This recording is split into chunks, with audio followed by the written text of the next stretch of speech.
Hey everyone.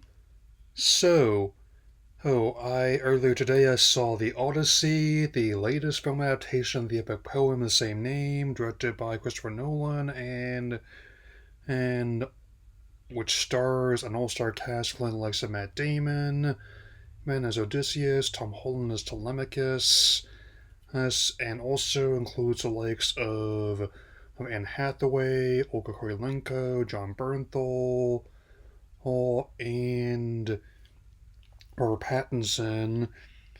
And before I get too further into this, I'd like to point out that the discourse, to me at least, made the question about whether or not some of the detractors actually read the poem or fully understood just how malleable all it truly is as a source material where our adaptation is not just doing beat for beat, otherwise not being an adaptation.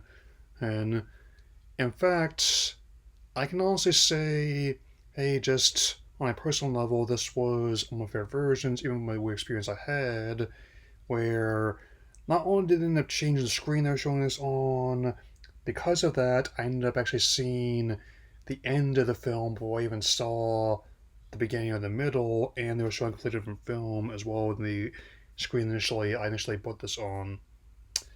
And with that in mind, and it thankfully has garnered considerable acclaim and is on track to be the biggest live action opening of the year thus far, uh, which is just the shot in the arm the business needs, given how many highly anticipated hated works ended up missing to the mark a bit. So let's begin.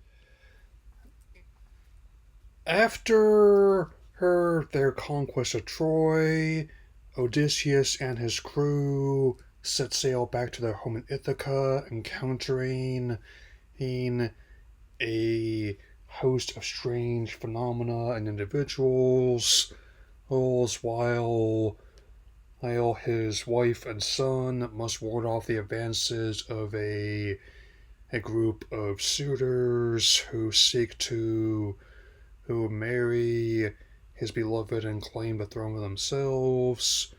Oh, it's definitely one that takes us on a very strange journey, me. But then again, that might be why I always found the concept, no matter how it's handled, so interesting, personally.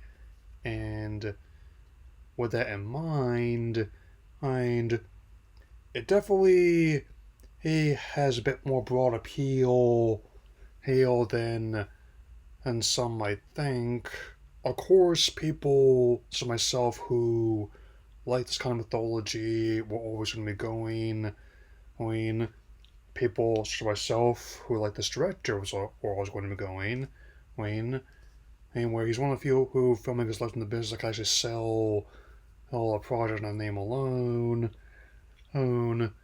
And there are scenes within this, especially with how they handled old elements such as the Lotus Eaters and the Island of Circe, that appeal to horror fans. Regarding the latter, er, the transformation into pigs, especially quite well done, as well as Christopher's coming into practical filmmaking, an age where her CG has become increasingly commonplace.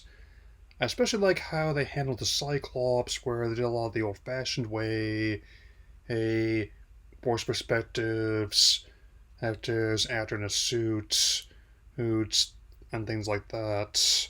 Admin.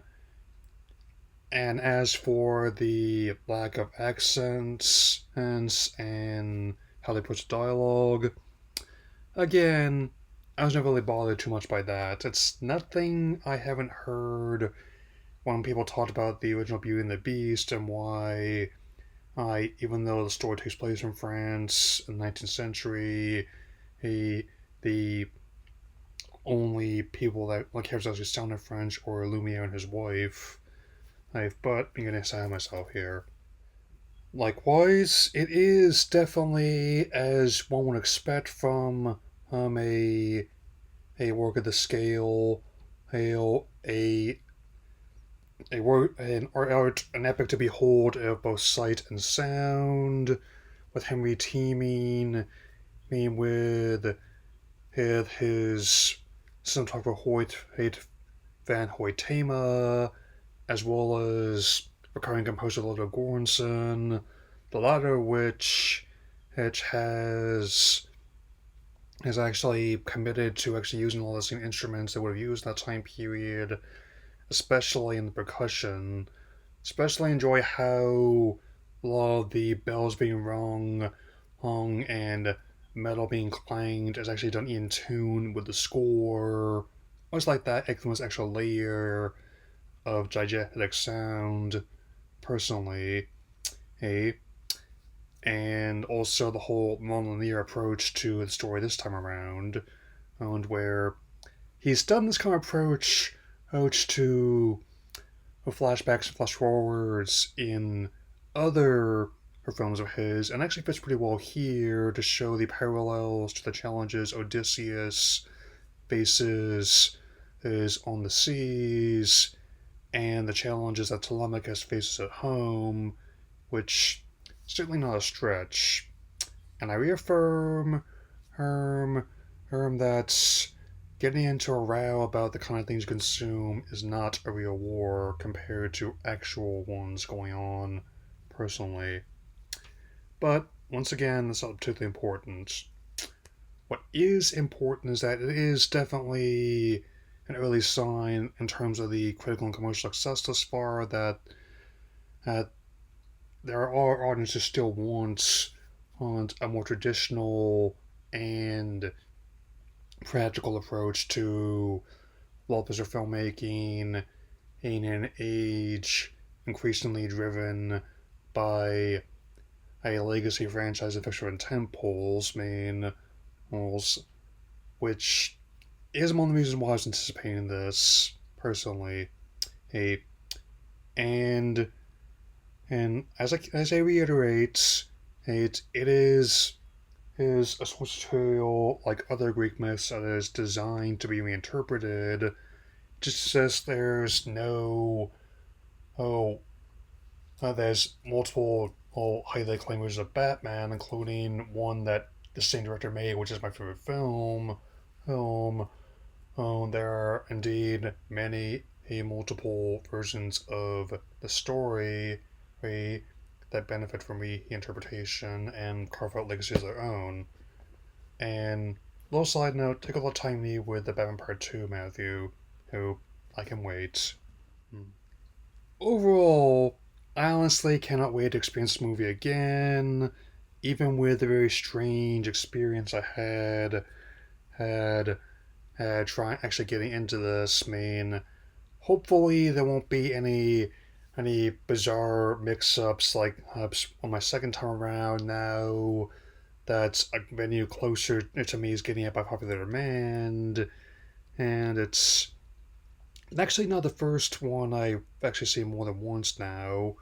Oh, I don't do it all the time, but when I really like something, or just want to support my local venue, who I definitely double dip whenever I can, and I can honestly say that I'm also quite pleased is that it's not just people my age are turning out for this, it's younger demos as well, and a lot of those ones will likely become interested in the original myths and want to find out more about them.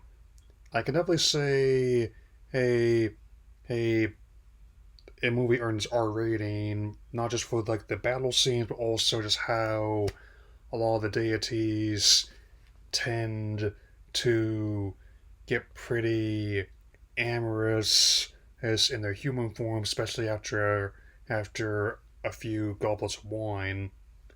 I say this to not be insulting, but to be accurate. And so it'll definitely come up again when I talk about the next Spider-Man. But a key part of any adaptation is knowing what to keep and what to change. the best I tend to go for is like the pragmatic adaptation that has a mindset of keep keep what you need, change what you must, which I think is definitely the sweet spot a lot of people try to go for. Really, yeah.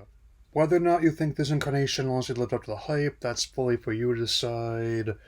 I'd, especially as the director does not have a smart device and likely is never going to respond to people directly calling him out, especially since I've begun an increasing effort to not directly mention these criminals by name at all. Well, I mean, and still, on a personal level, I would say yes. Whether or not you are big into Greek mythology, such as I am, or, or this is your first exposure to this epic tale, the Odyssey is a contender for the best movie I've seen this summer, which puts it in the running for one of the best ones I've seen of the year. I know we just has passed the halfway point, but I truly think it is definitely well worth it, especially if you check it out in a large format it was shot on making the first one ever to be done entirely on 70 millimeter photography.